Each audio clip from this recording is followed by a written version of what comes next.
October 1813. Europe holds its breath. Over 600,000 soldiers are about to clash in the bloodiest battle of the Napoleonic Wars. But this isn't just another battle. This is the beginning of Napoleon's downfall.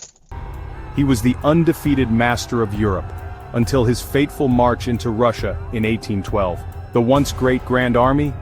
Shattered. Over 400,000 men lost. But Napoleon wasn't finished yet. In just months he raised a new army and set out to reclaim his empire. His plan? To hold Germany at all costs and keep his enemies divided.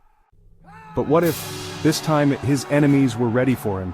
This is the Battle of Leipzig, and what happens here will change the course of history forever. Act 1. The setup: Napoleon's last gamble.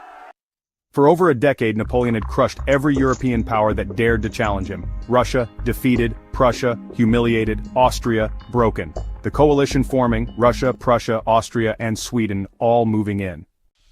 But now, they had learned, they had adapted, and most importantly, they had united. The Sixth Coalition was different.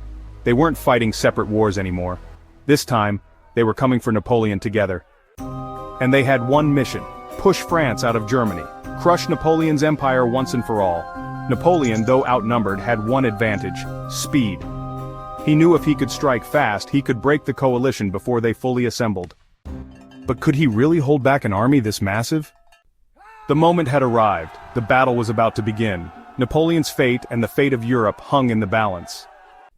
It starts with brutal attacks. Napoleon launches an all-out assault on the Prussian and Russian lines.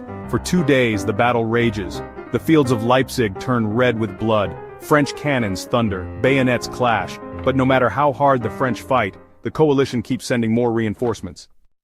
Napoleon is holding his ground, but just barely. Then, on October 18th, everything falls apart.